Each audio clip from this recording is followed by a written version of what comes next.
Now, in this election, California has entered the national arena, playing a major role in the future of politics in Washington, D.C.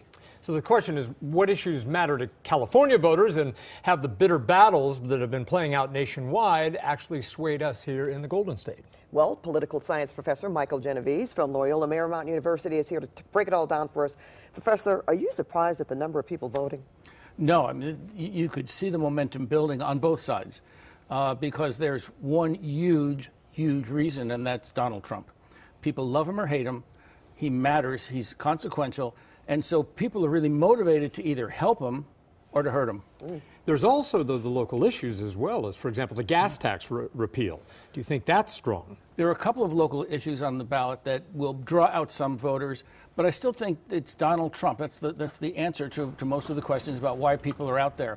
Donald Trump is a whirlwind. He's a force of nature, and love him or hate him, he's like a magnet. He draws people in, either gets them angry and riled up to vote for him or angry and riled up to vote against him. Now, California is going to be important because a number of the seats in the House are up that are red that may turn blue.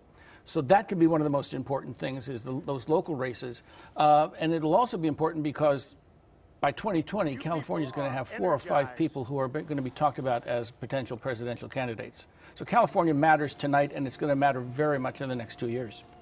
Okay, let's pick up on that. Potential candidates, who are you talking about? Well, Kamala Harris is obviously the first choice.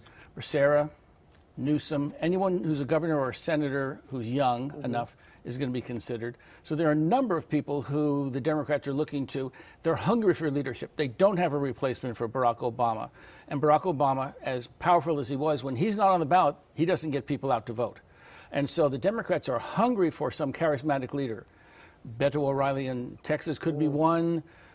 Any of several Californians could also take that place. If there is a blue wave in California, if we really do go as far left as pollsters think we will, what does that bode for the future of our state? What happens to the Republicans? Well, we're divided east-west, and the west is all blue and the east has some red in it.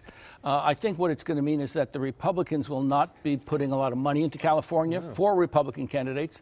They'll come out here to get money, but they won't reinvest in California. So I think the Republican Party is on the verge of being a third party, as we've talked about before, that independents are rising.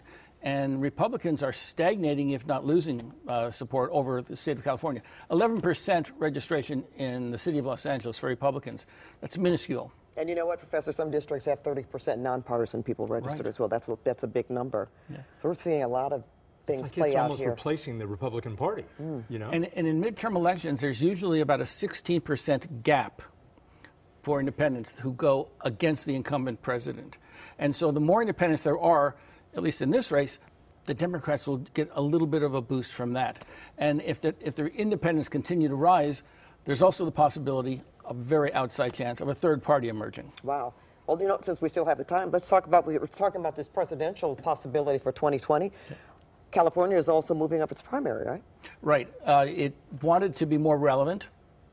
Boy, are we now. And that's going to make us much more relevant because we might be the kingmaker or the queenmaker. I like how you put that. And finally, you know, one of the reasons that the USC Dornsife LA Times poll correctly predicted that Trump could win in 2016 is because they measured the intensity of the voters' commitment. Where do you see the intensity between Republicans with Trump and Democrats against Trump in this election? We have ratcheted up enthusiasm and the intensification of emotion. Now, Trump does it intentionally. He goes out to rile the base, get them angry, get the resentments and the anger bubbling. The Democrats didn't have to do that. Trump did it for the Democrats. He's been such a strong figure for Democrats that you ask, what do the Democrats stand for? They stand for being against Trump. Against Trump, right. And if they're going to win in 2020, they have to stand for something. Right now, that's just resist. They have to have a positive message. Otherwise, 2020 could be Donald Trump again. All right. Well, thank you for that, Professor. So interesting to have you here tonight. Thank you. What a night.